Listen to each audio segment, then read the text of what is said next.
Alors Yves Bourguin, j'exerce au sein du bureau LLC de Boulogne-sur-Mer, donc sur le pôle nord-ouest.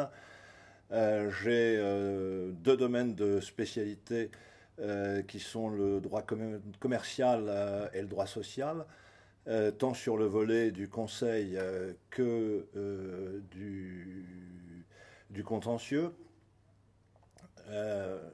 Ma façon d'exercer, toujours essayé en réalité de développer comme j'ai un mode d'exercice celui de la disponibilité. C'est-à-dire en réalité permettre, faire en sorte qu'on réponde aux besoins du client en temps réel. C'est notamment un aspect auquel je suis très attaché sur le volet conseil, et tant sur le volet conseil que sur le volet contentieux.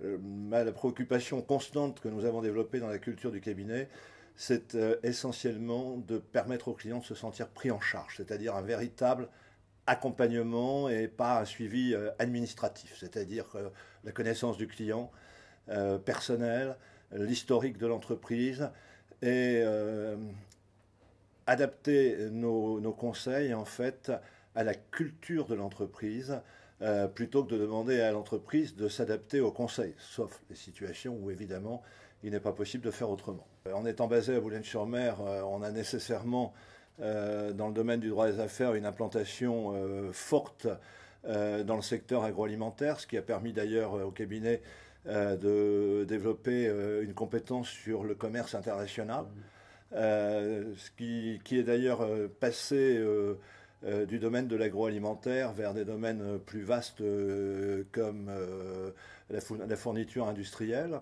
Bon.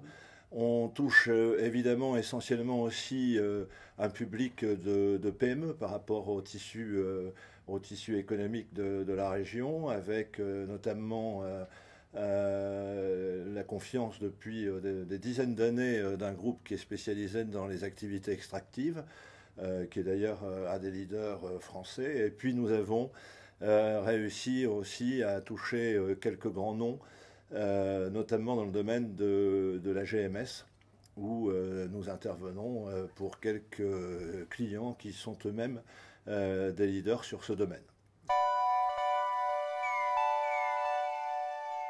Si je devais le décrire, je pratiquerais dans le paradoxe, en disant qu'à la fois il est extrêmement innovant et à la fois il est dans la tradition.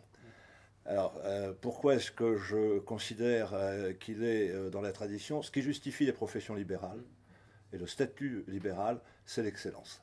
Ça n'a pas d'autre justification. S'il n'y avait pas le critère de l'excellence, toutes les missions qui sont confiées des professions libérales pourraient l'être, j'allais dire, dans le cadre de missions de droit public. Et je retrouve la préoccupation d'excellence au sein du groupe LLC.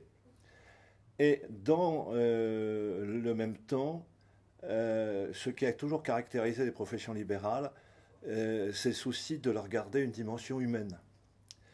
Et en regroupant des moyens humains importants, aujourd'hui LLC c'est 25 avocats associés, c'est une centaine de collaborateurs, donc c'est déjà d'une taille sensible. Cette dimension humaine, et le séminaire qu'on vient de vivre en est l'illustration, elle est restée extrêmement présente, tant à destination des membres du groupe qu'à destination du public auquel on s'adresse. Et on sent le souci en réalité de maintenir certain régime de relations personnelles et de connaissances, ce qui correspond à la façon en réalité dont j'ai toujours exercé, donc je me retrouve assez bien dans le groupe LLC. J'ai déjà évoqué l'excellence et au risque d'être redondant, je vais maintenir ce propos. L'excellence, c'est l'excellence évidemment dans la connaissance, et l'excellence dans la mise en œuvre de la connaissance. C'est l'excellence évidemment dans la relation client, tout ce que j'évoquais sur l'aspect de la disponibilité, de la prise en charge. Et mon sentiment, c'est que véritablement, ce terme-là, cette valeur-là, elle est présente dans toutes les phases et toutes les phases de l'activité de notre groupe.